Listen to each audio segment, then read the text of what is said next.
There is a village far to the north where the sky holds its breath and the forest hums at night. It doesn't appear on maps. People don't go there on purpose. They simply arrive. Usually after losing something, a job, a love, a version of themselves. The town has no name, but it has a phone booth. A single booth on top of a quiet hill, wrapped in ivy that blooms even in winter. Once a week, always at night, the phone rings. No one ever dials, but someone always answers.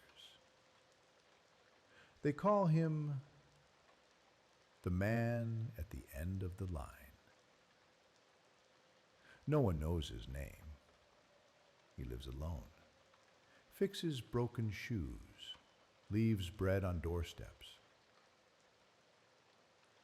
But when the phone rings, he walks, barefoot, through the frost, up the hill. He steps inside and lifts the receiver. He never speaks of it, but something passes through him. Some say he hears the voice of a woman. Others believe it's himself from another life. Then one year, the phone goes silent. The hill remains, the booth remains, but no sound comes. Still, he climbs, week after week, hand resting on the receiver, waiting. But it never rings. The town feels different. Bread cools faster. The ivy withers. The silence loses its softness. Then one night, a girl hears the ring. She doesn't know why, but something calls her. She walks. No shoes, no destination, just dreams pressing against her chest. And there it is, the booth, humming, ringing. She steps inside, and the man is there. He doesn't speak, he doesn't stop her. He just nods. She lifts the receiver. There is no voice, only breath. A rhythm, like someone falling asleep while waiting for something to come back. Then a whisper, not words, but memory. She closes her eyes and listens.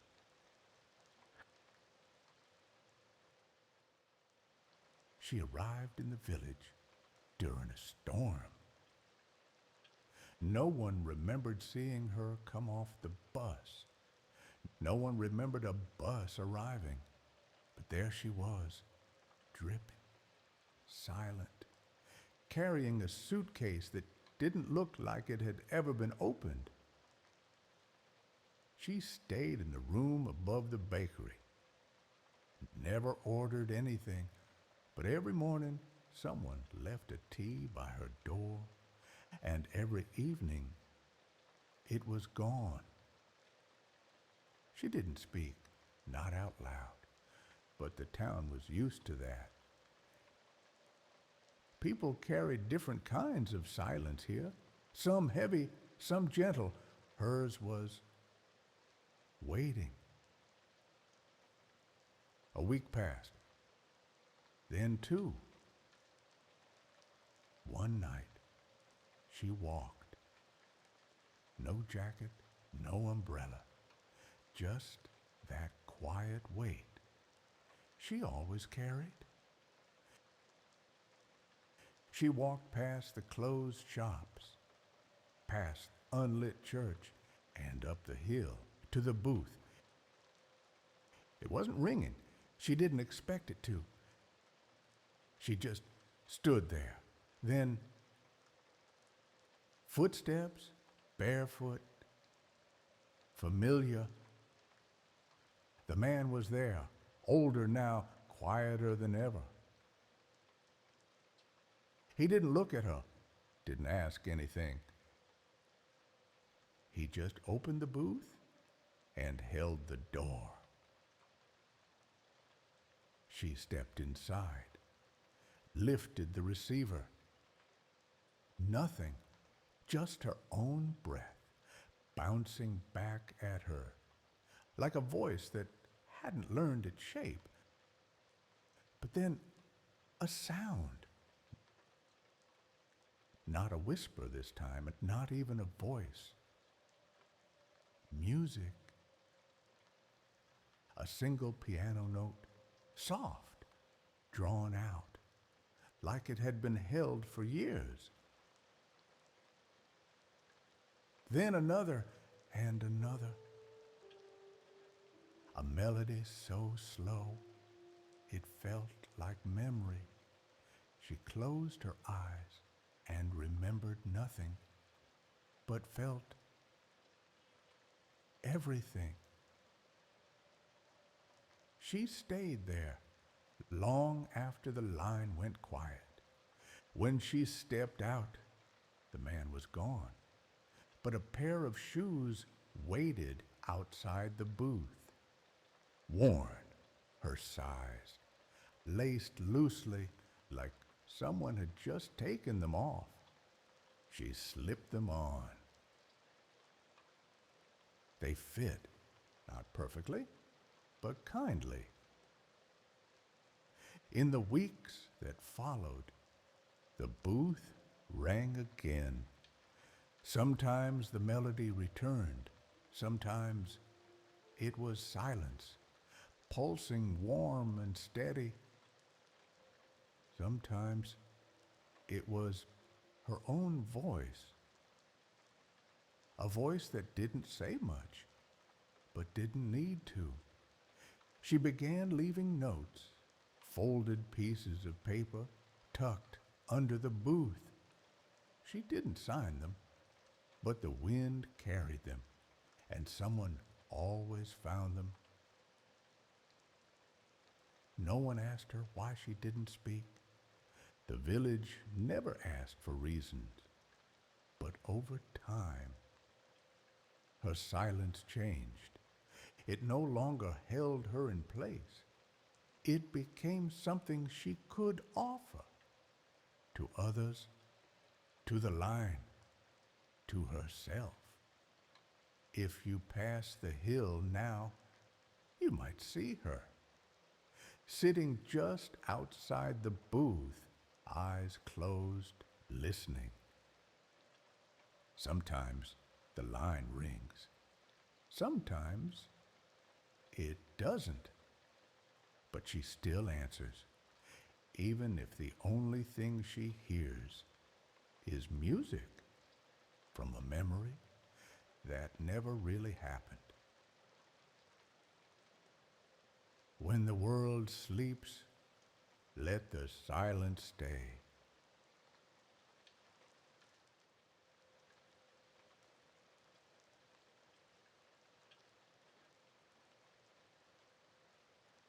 There's something about phones at night, something about hearing someone breathe without needing to say much. A late night call is never really about words. It's about presence. And that's where he lived at the end of the line. No name, no place, just a voice that answered. Always after midnight, always on the third ring. Some said it was a service, others said it was just a lonely man with an old phone and too much time.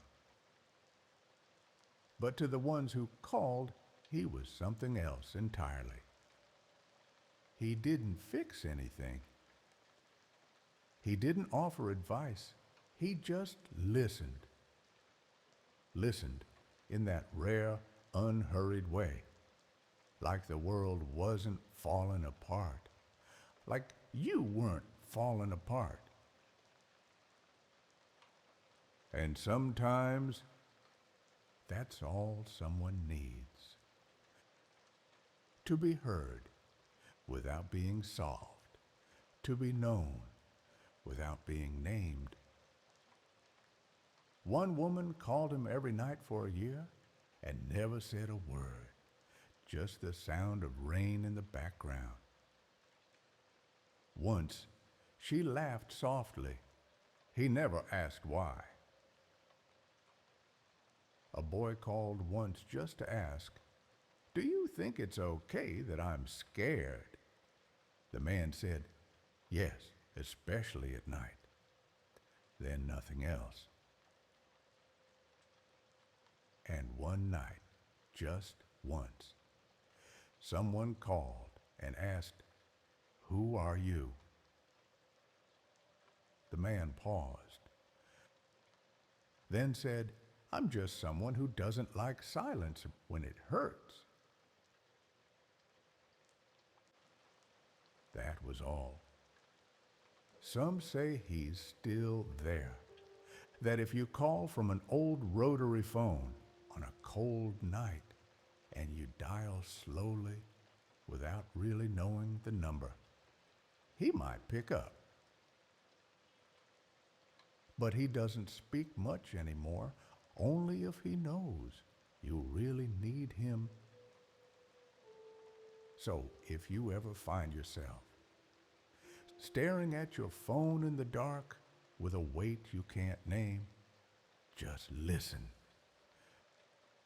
There might still be a voice at the end of the line. When the world sleeps, let the silence stay.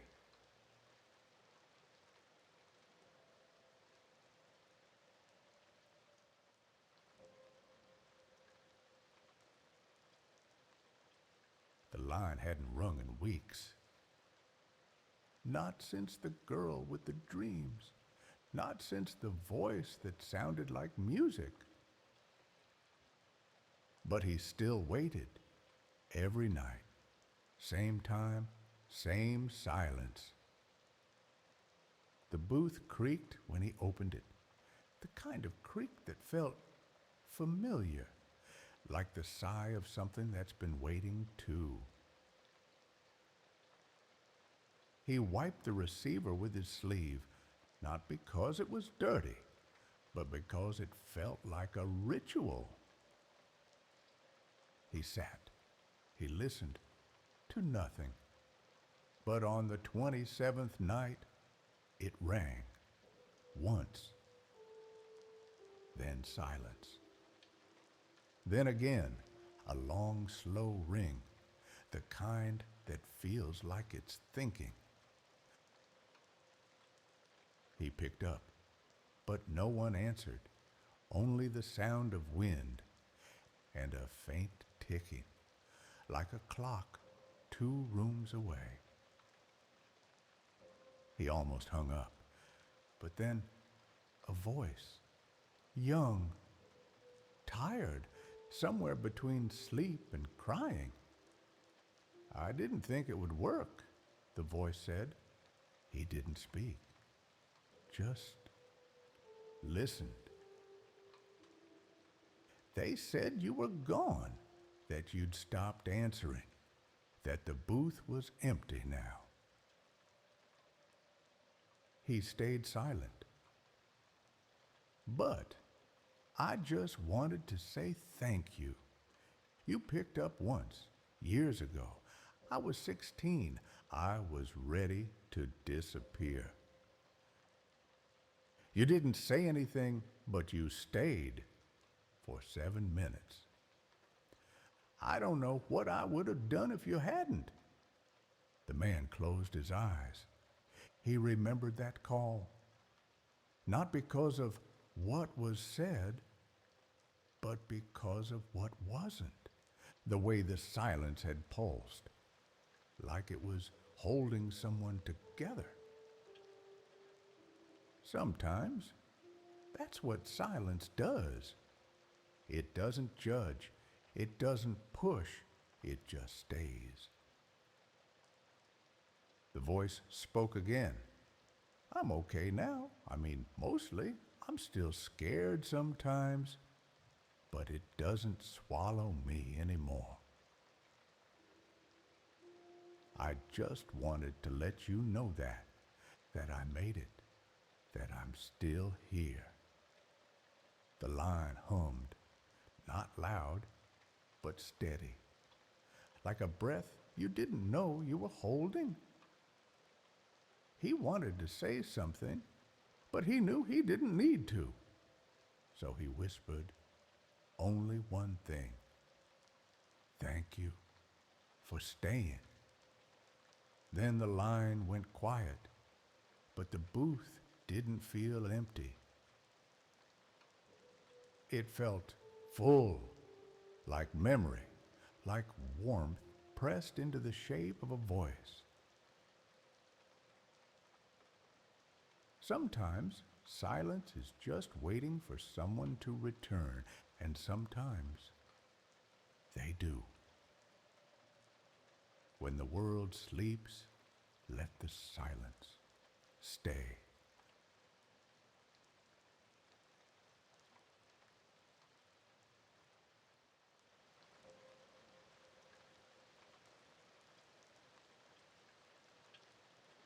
There was one call he never spoke of, not even to himself. It came early, before the booth was known, before people started leaving tea on his doorstep, before he became the man at the end of the line. It was a winter night, bitter still. He had just finished repairing a boot, the sole split clean across. The ring startled him. It wasn't time yet. The booth usually waited for midnight, but this time it rang at 11:04. He didn't hesitate, didn't bundle up, just walked through ice, through dark, up the hill. He stepped into the booth, lifted the receiver, and froze because the voice that answered wasn't calling. She was leaving a message. "I don't think I have much time," she said. "The sky's gone wrong again. The trees are moving backwards, and I don't know if this will reach anyone or anything." He knew that voice. He hadn't heard it in years, but it lived somewhere deep, in the part of him where old music hides. She kept talking. "If you hear this, I hope you kept fixing things. I hope you're still listening. I hope the booth still stands." She never said her name. She didn't have to. He whispered, "I'm here." But the line was one way. Her voice trapped in the past. "Tell the hill I miss it," she said. "Tell the ivy it still holds me. Tell the silence Thank you. I left a note under the booth. I don't know if the wind took it or if time did. Then, static, and the call was gone, just like that. No number, no way to call back. Only silence again. But it didn't feel empty. It felt sacred. That night, he didn't go home. He sat by the booth until morning. Snow falling, slow and forgiving, hands in his pockets, heart somewhere else. He never told anyone, not even the girl who came after, not even the voice who once thanked him. But if you ever visit that hill on a night that feels too still to be real, check under the booth. You might find a note, worn soft by time. It only says one thing: I heard you. When the world sleeps, let the silence stay.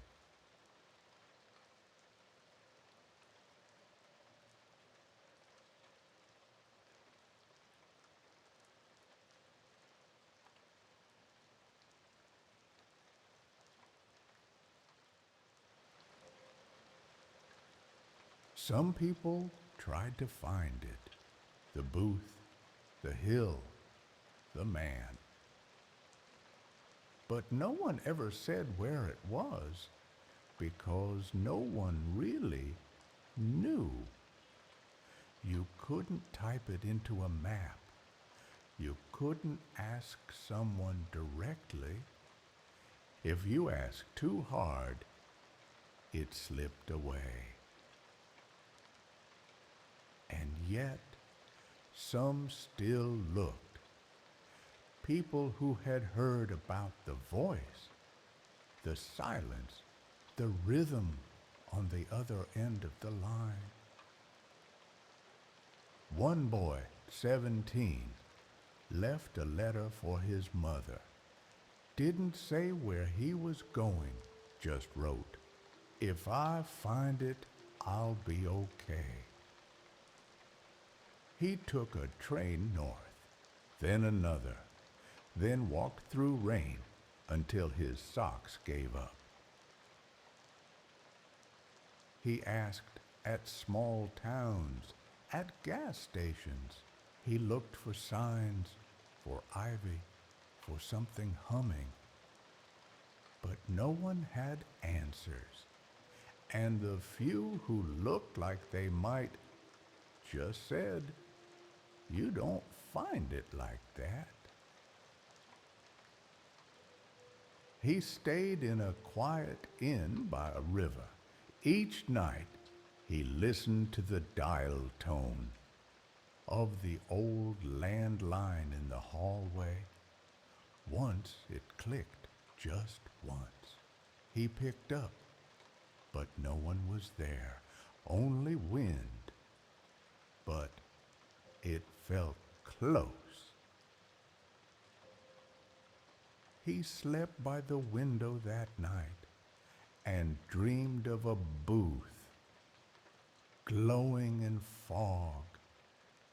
When he woke up, his shoes were dry again, but he'd stopped walking. He never found the booth, not with his feet.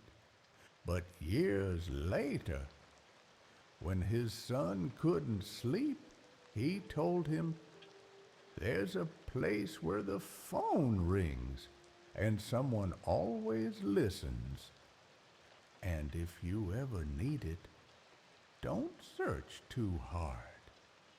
Just be still and listen." Because that's the thing about the booth. You don't get there by asking. You get there by needing, by being ready to hear or to be heard.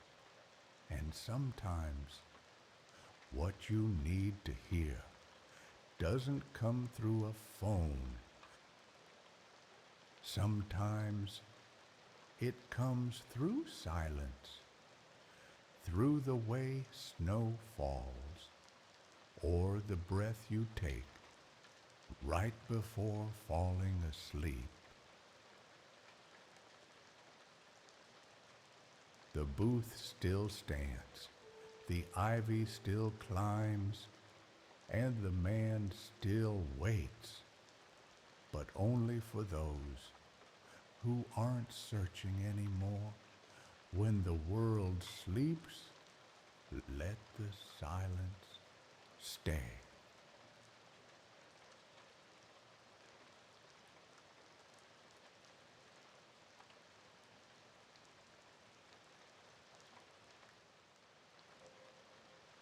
It rang at noon, and that alone was wrong. The booth never rang in daylight, not once, not in all the years. The sun was sharp, the street too busy. He was halfway through patching a heel when he heard it. The sound cut through the air like it didn't belong to the world around it. A slow, steady ring, like it didn't care what time it was. He stood there, frozen, one hand still holding the shoe, the other just listening. It rang again and again. He dropped the shoe, walked out, no coat, no explanation, just his hands in his pockets and something heavy in his chest. The climb up the hill felt different in daylight. Too loud, too exposed. The booth didn't glow like it usually did. It just stood there, silent and waiting, ringing. He opened the door, lifted the receiver, and paused. Because this time he wasn't ready. I thought maybe you wouldn't answer, the voice said. It was clear, young, but familiar. I didn't think it would work, not in the light. He said nothing, but his silence spoke more than it ever had. I'm calling early because I don't think I'll make it to tonight. I wanted to hear something steady before the world goes quiet. He breathed in carefully, like holding back a river, then exhaled into the line, software present, real. You've been there, right? The voice asked. At the edge of something? He whispered, yes. Does it always hurt this much? Only the first time. There was a quiet laugh, not amused, not bitter, just human. Thank you for being there, even in the wrong hour. The line clicked, and that was it. No name, no clue, no nightfall. He stayed in the booth for a long time, listening to nothing, to everything, The world spun loud outside, but in there it was quiet again, quiet enough to hold the weight of a call that came too early but wasn't too late. When the world sleeps, let the silence stay.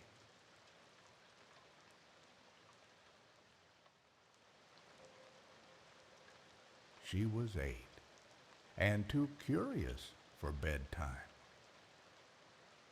Her parents had just moved to the village, said it was quiet, said it would be good for her.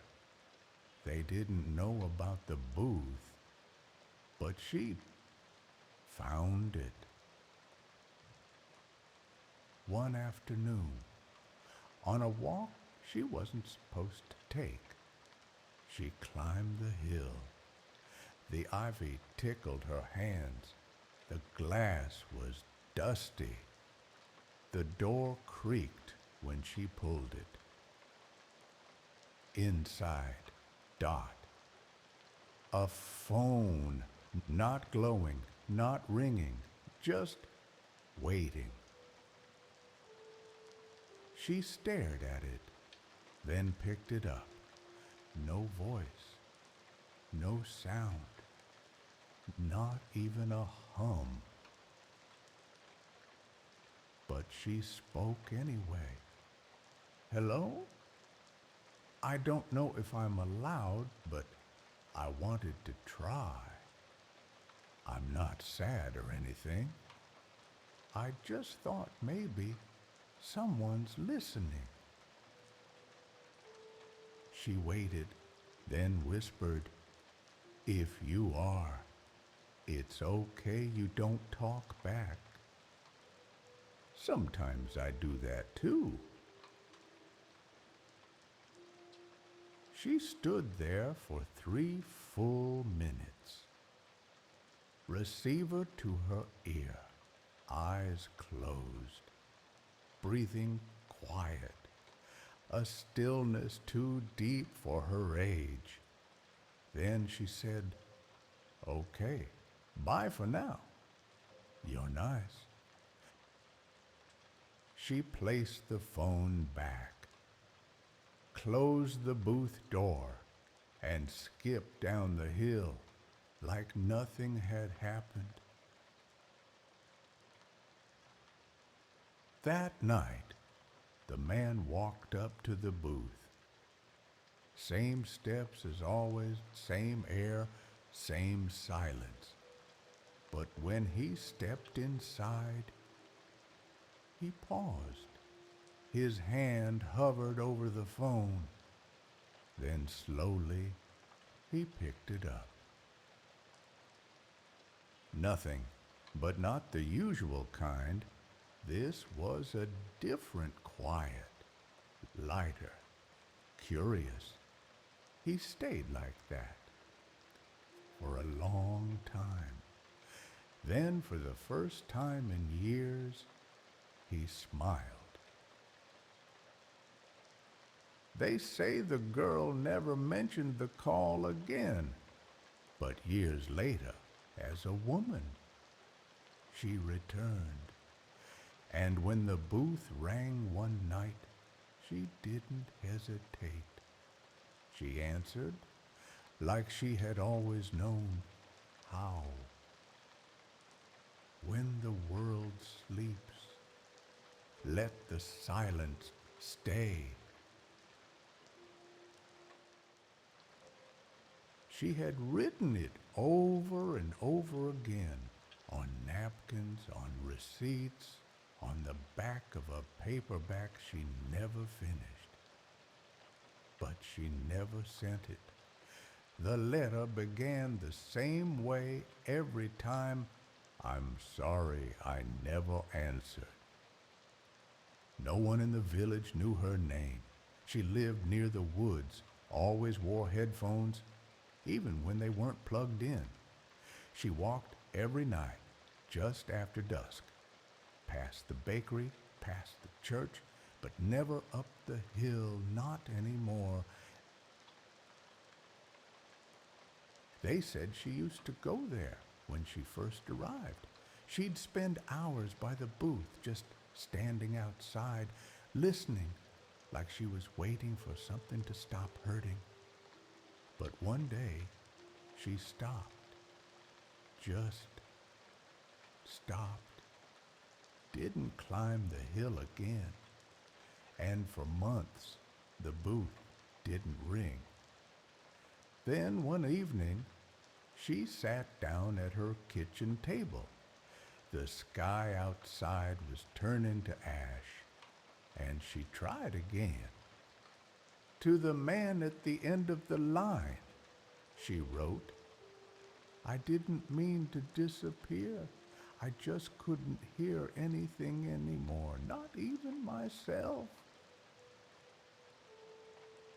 She kept going, wrote about the call she had answered a year ago, about the song that came through instead of a voice, about the way it made her cry, not because it was sad, but because it felt like someone remembered her. I didn't know how to respond, she wrote, so I said nothing. And then I left.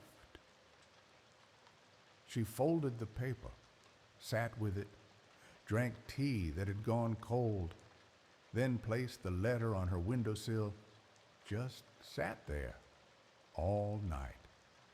Long pause. Morning came. The letter was still there, but something was different.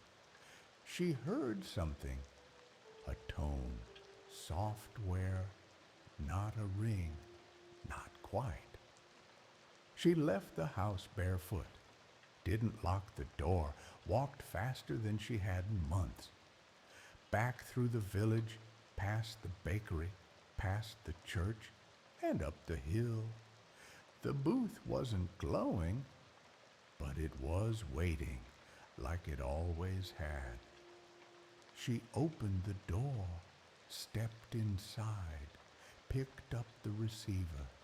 Silence. She exhaled, ready to put it down.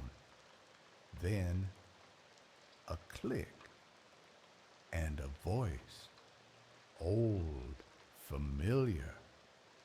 I heard your letter. Nothing more, no explanation, but it was enough. She closed her eyes, finally let herself cry, a quiet, grateful kind of cry, one that felt like the end of something, or maybe the beginning. The letter never left her windowsill, but somehow it had still been sent.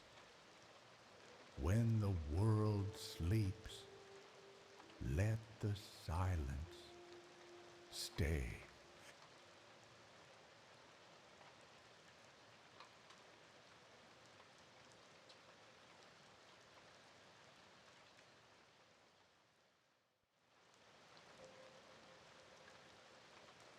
The booth hasn't rung in a long while.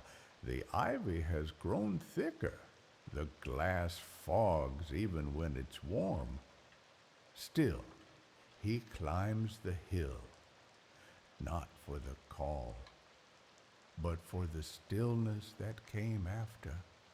He steps inside, places one hand on the receiver, and listens.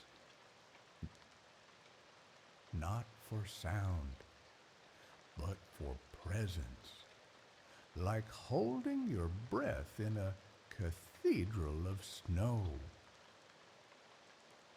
Then one evening, he doesn't climb. He watches the hill from his window, lets the steam from his tea draw spirals in the cold air. The booth stands quiet, but not alone. A girl walks up, no older than a memory. she doesn't hesitate. She opens the door, steps inside, picks up the phone. No sound, no voice, but she smiles and whispers something not to be heard, only to be shared. The next day, someone leaves wildflowers by the booth. Another strings paper cranes across the door. One writes, "He listened when I had no voice." On the glass, in chalk, the man sees it all, says nothing, but in his chest something softens. He no longer walks the path, but the path remembers him. And now, when someone climbs the hill, they don't wait for the phone to ring. They simply stand or sit or breathe. And in that stillness, something answers. A warmth behind the ribs, a name you forgot you had, a melody that doesn't need a sound. No one knows if he's still here, but the silence feels different now, less empty, more like a pause between two notes that still belong to the same song. Some say they've heard him in the wind, or in the way the booth glows just before sunrise. Others say he left the door open so the line could continue. And maybe that's all it was ever meant to be. Not a voice, but a space where the world finally listens back. When the world sleeps, let the silence stay.